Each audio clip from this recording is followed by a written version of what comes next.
Ibaiez aritu ginen aurreko saioan, hauen erronkez eta ibaien garrantziaz baita ere. Gaur ere urgezarekin jarraituko dugu, baina urgezak hartzen dituen beste eremu batzuk edo beste forma batzuez arituko gara.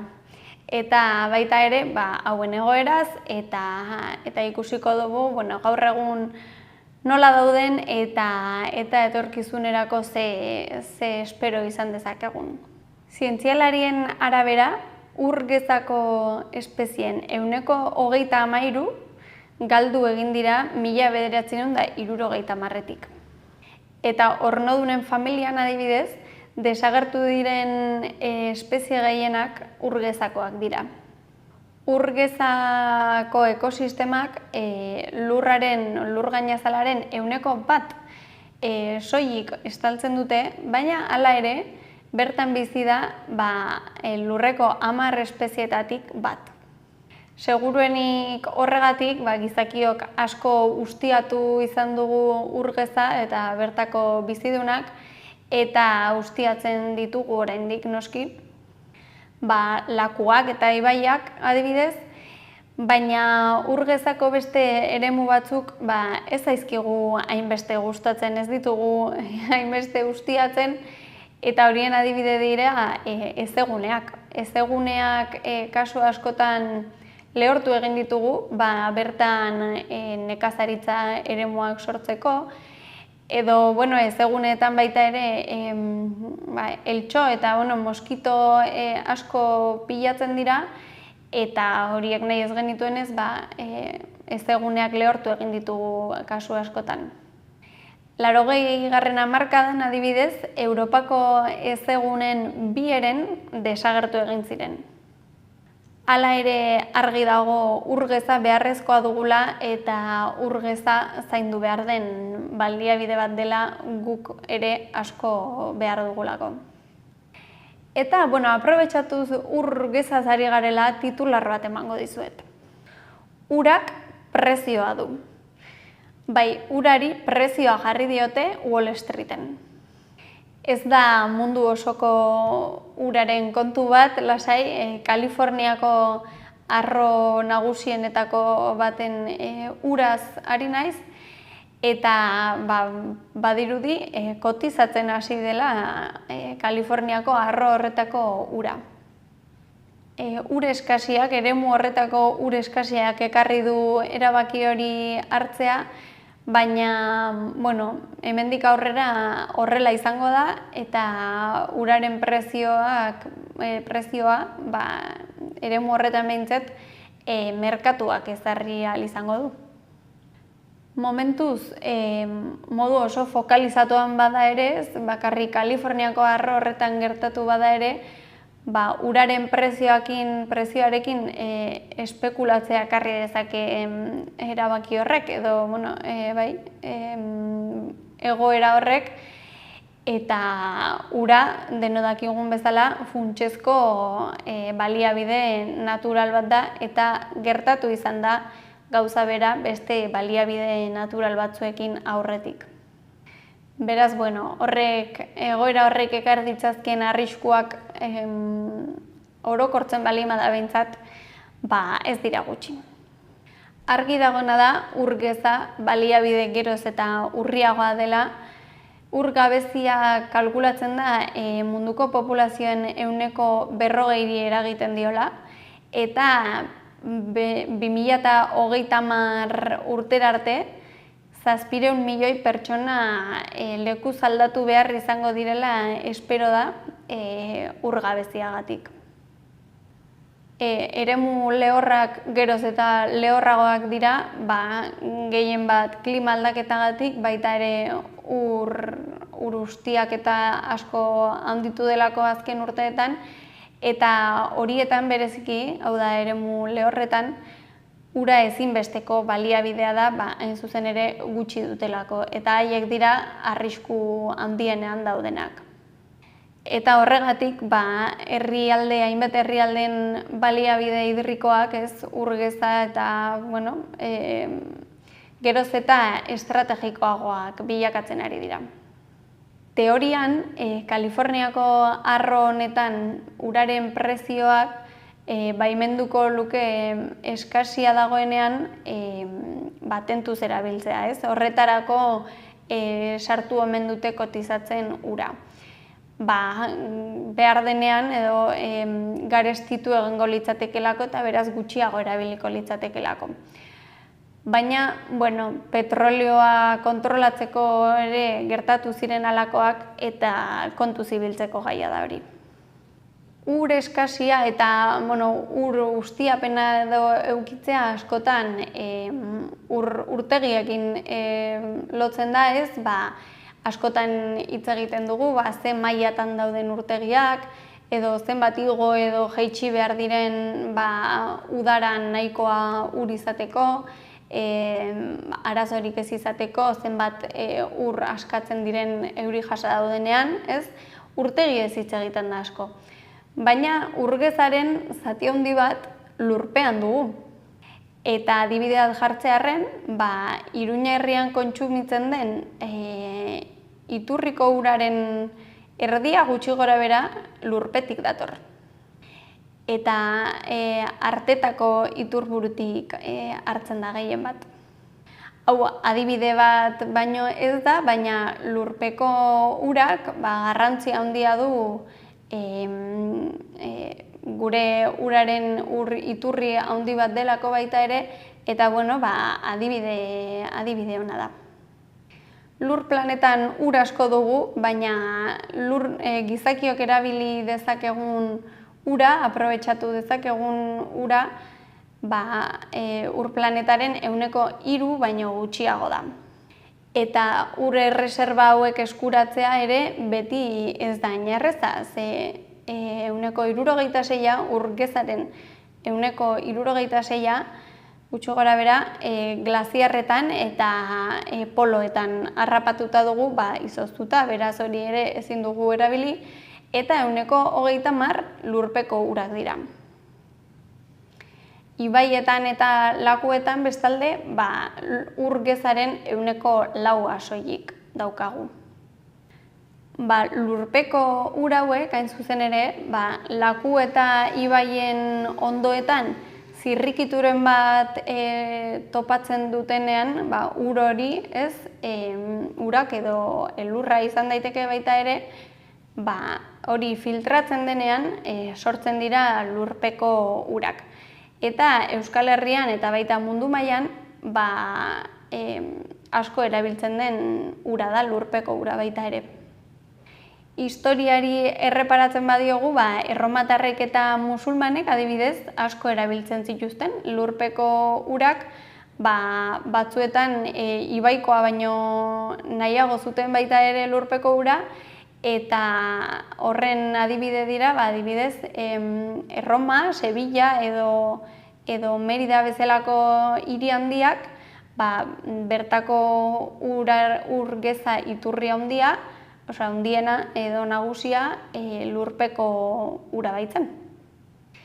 Akueduktoak ere eraikitzen zituzten, erromatarrek ez, lurrazpiko uroiek atera eta haien iturburuetatik beste eremu batzuetara garraiatzeko. Eta, badu zentzua, ze eremu mediterraneoan ibaiak aldakorrak dira, garai lehorretan askok urik ez dute eramaten, eta euri jasak daudenean, kontrara, ur asko metatzen da bapatean, eta sedimentuak eta hondakinak eta pilatzen dira ibai hauetan, beraz, erromatarrek nahiago izaten zituzten, eta baita musulmanek ere, askotan nahiago izaten zituzten lurpeko urak erabili, uraren kalitatea hobea zelako urte osoan zehar. Aipatu dugu, lurpeko urak gainazaletik sartzen direla ez, ibaietatik adibidez edo lakuetatik ur azpian pilatzen dira eta bertan zirkulatu egiten dute. Lurpeko ur batzuk asko mugitzen dira, kanpora irteten dira berriz nahiko maiz, ibaietara edo lakuetara, eta uraren zikloan nahiko aktiboak direla esan genezake, ez? Beste batzuk ordea oso gutxi mugitzen dira, badira lurpean urtez eta urtez egoten diren urak, eta horiei ur zaharra esaten zaie. Hau eremu sakonagoetan egoten da lurpean, eta nekazaritzarako edo industriarako erabiltzen da, ez delako hain kalitate honeko ura. Batzuetan metal astunak izan ditzazke ur zaharrak, arsenikoa edo uranioa adibidez, eta kasu batzuetan itsasoko ura baino gaziagoa ere izan daiteke. Beraz, ur zahar hauek batzuetan erabilgarriak zaizkigu batzuetan, baina beste kasu batzuetan ez. Beste ur mota edo dira ur berriak, eta hauek mende erdia baino gutxiago duten urak dira, ez? Lurpean mende erdi baino gutxiago dijoaztenak mugitu gabe, eta hauei berriztagarritzat jotzen zaie ur zikloan parte hartzen dutelako eta berriztatzen direlako. Lurrazaletik gertuago egoten dira eta ur zaharra baino gehiago mugitzen dira noski, baina horrek ere zaurgarriagoak edo egiten ditu lurzorutik gertuago daudelako, klima aldaketak gehiago eragiten die, gizakiok gehiago erabiltzen ditugu, lurzorutik gertuago daudelako, eta kutsatzaileak ere gehiago iristen zaizkie. Baina lurpeko urez hitz egiten dugunean, askotan imaginatu ditzazkegu ibaiak edo lakuak, lurpean dauden ibaiak eta lakuak tuneletatik mugituko balira bezala, ez? Arrokatako tunel handietatik. Hori hala da, edo horrelako zerbait bezala imaginatu daiteke, adibidez kareharrietan, horrelako kareharriaren motako harrietan, batez ere kaltzio karbonatoz osatutako harrietan. Harri hauek urarekin kontaktu egiten dutenean, euri ura gainera pixka bat azidoa da, CO2 atmosferikoa duelako, eta euri ura kaltzio karbonatozko arrokarekin kontaktuan jartzen denean, kimikoki erreakzionatzen du, erreakzio kimiko bat gertatzen da, eta arroka disolbatu egiten da. Horrek sortzen ditu zirrikituak, eta ura askotan pasatzen baldin bada, leizeak eta kobazuloak eta hobiak eta dena dalakoa. Beraz, barrunbe horietan, adibidez kareharrizko arrokak ditugunean inguruan, hor sortu daitezke lurrazpiko ibaiak edo lakuak baita ere. Baina lurrazpiko ur gehiena harri eta sedimentatutako zulo edo poro mikroskopikoetan garraiatzen da. Poro harrietan dauden poroak horietatik mugitzen da eta desplazatzen da ura. Poroak izango ez balitu, material batek urak ezingo luke pasa eta beraz hor lurrazpiko urik etzen egongo. Material porotsu horiei hain zuzen ere deitzen zaie akuifero. Eta lurpeko ur horiek esandakoa edo ibaiak sortuz edo lakoak sortuz edo soilik material porotsu horietan egondez, gero egon daitezke lurrazpian eta momenturen batean atera berriz. Eta bukatu dezakete ibaietan eta azken finean ozeanoan. Beraz, ziklo hidriko hori itxi egingo litzateke baita ere lurrazpiko urekin. Beste kasu batzuetan, gertatu daiteke lurrazpiko ur hori faietan eta horrela sartzea, beraka joatea, eta eremu volkanikoetatik pasatzea. Horrek, eremu volkaniko horiek temperatura altua izaten dute askotan, eta horrela sortzen dira hidrotermak adibidez, edo ur hidrotermalak. Ura berotzen da eta berriro igotzerakoan beroa topatzen dugu guk.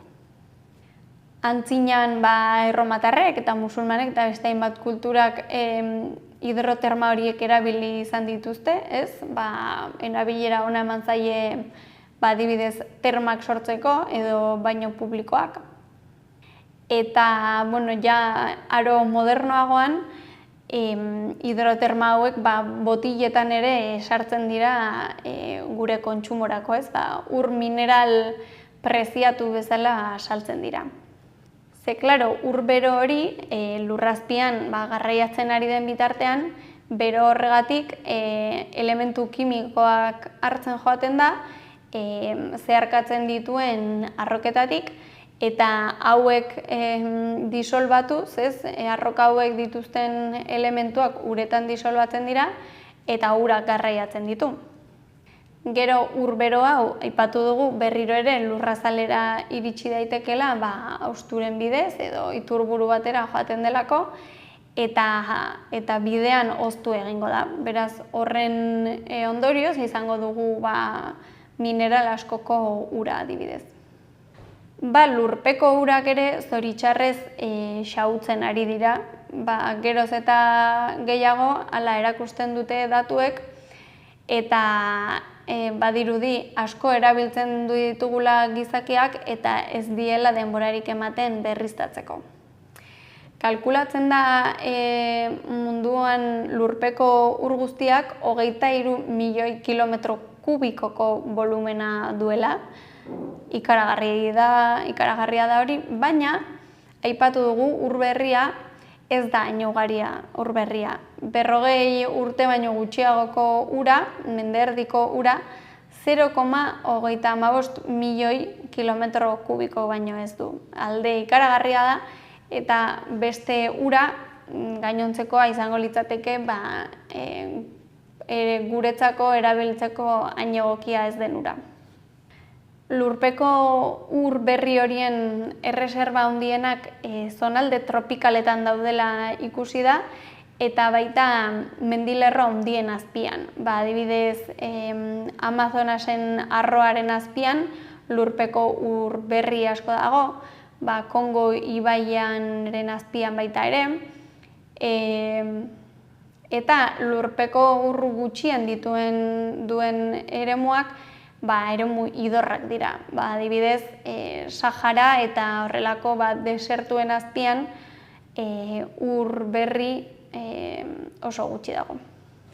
Datu hau noski espero izatekoa da, euri gehiago ere egiten duen eremuetan, azken finean urazpian ere ur gehiago pilatuko delako eta euri gutxi egiten duen eremuetan gehiena lurrunduko da edo erabilia izango da. Akuifero askotan haien maila jaisten ari da mundu mailan. Ur eskaria handitzen ari da, handiagoa da geroz eta handiagoa da, urteak pasa ahala, eta hau jakitea ere baliagarria da, urpeko urak modu jasangarrian kudeatzen saiatzeko behintzat.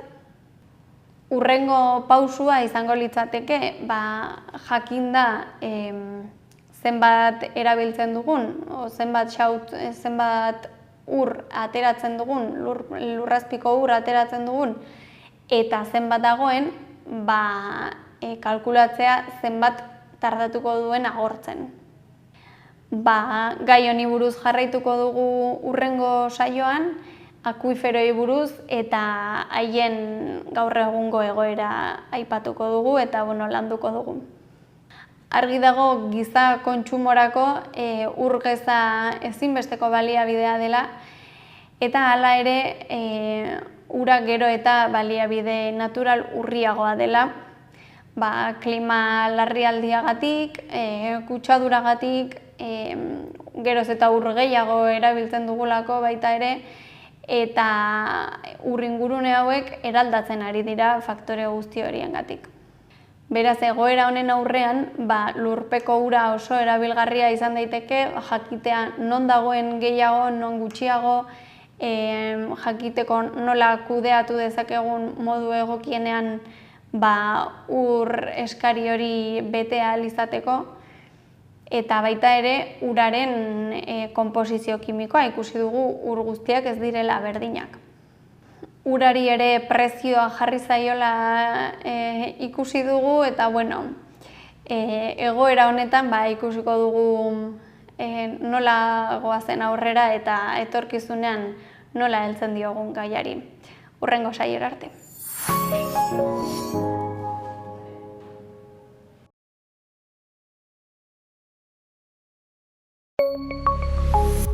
Gobierno de Navarra. Nafarroako gobernua.